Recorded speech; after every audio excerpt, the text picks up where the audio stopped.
Hezbollah एक के बाद एक कई मिसाइल फायर कर रहा है। एंटी टैंक मिसाइल से उसने इजराइल के कई अड्डे बहुत ही सटीक हमलों में उड़ा दिए। पहला हमला टावर उड़ गया,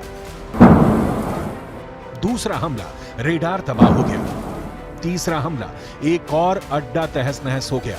ये जगह है लेबनान और इजराइल के बॉर्डर पर शीबा फार्म्स का इलाका, दुनिया के सबसे खतरनाक बॉर्डर्स में से एक। और यहाँ बने हैं इजराइल के 5 बहुत ही खतरनाक अड्डे।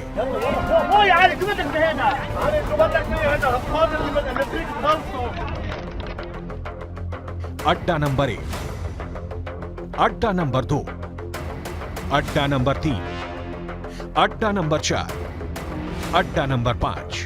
ये जगह गोलान की पहाड़ियों के उत्तर में है और यहाँ पहाड़ों की ऊंचाई 1500 मीटर तक है। नीचे लेबनान का इलाका है और यहीं से अटैक लॉन्च किया गया। इस ग्राफिक से समझ सकते हैं कि इस इलाके की टोपोग्राफी, कौन कहां मौजूद है, कौन सा इलाका किसके पास है। सबसे पहले इजराइल का अड्डा नंबर 1 शतुला इलाके में बने इस अड्डे पर हिजबुल्ला ने किया पहला हमला। इजराइल का अड्डा नंबर 1 हिजबुल्ला का पहला टारगेट।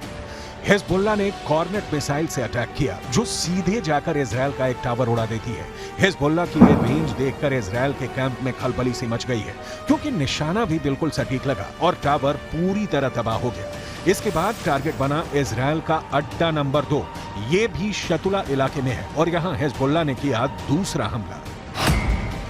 अड्डा नंबर 2 हिजबुल्ला का दूसरा टारगेट।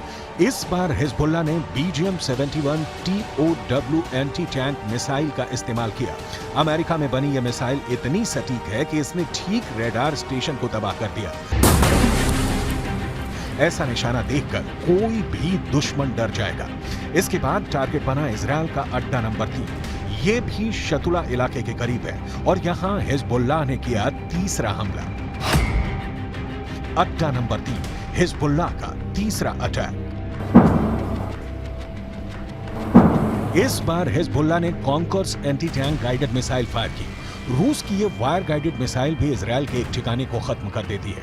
इसके बाद चौथे और 5वें अड्डे पर भी हिजबुल्ला अपनी बाकी मिसाइलों और मल्टी बैरल रॉकेट लॉन्चर से हमला करता है और उनका भी वही हश्र होता है जो बाकी अड्डों का हुआ है। हिजबुल्ला का दावा है कि इन हमलों में इजराइल को भारी नुकसान हुआ है और उसके कई सैनिक भी मारे गए हैं। हिजबुल्ला के ऐसे ही हमलों के बाद इजराइल चुन चुन कर बदला ले रहा है। वो अब हिजबुल्ला को कोई मौका नहीं देना चाहता।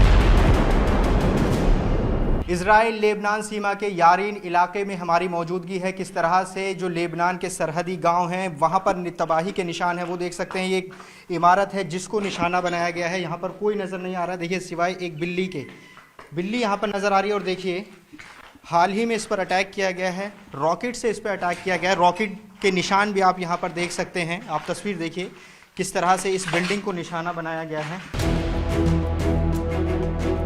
इजराइल के जवाबी हमलों को देखकर कोई भी नहीं कहेगा कि इजराइल अब पीछे हटेगा। उसके रास्ते में जो आएगा इजराइल अब उसे मिटाना चाहता है, फिर चाहे वो हिजबुल्ला हो, सीरिया हो या फिर Iran.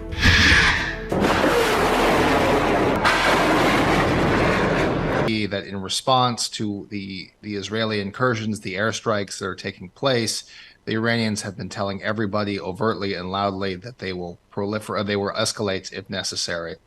And again, going back to those rules, one of the ways that you can escalate without necessarily risking getting your teeth kicked in, if you're the Iranian leadership, is by doing these.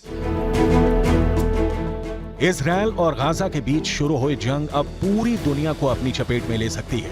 ये युद्ध Lebanon और Syria में तो दाखिल हो ही चुका है। अब पूरा पश्चिम एशिया इसकी जद में कैसे आएगा, सबको यही डर सता रहा है। हिजबुल्ला इस वक्त इजराइल के युद्ध में बड़ा पलीता लगा सकता है और इसका असर लेबनान की जमीन पर दिखने लगा है। ये दक्षिणी लेबनान है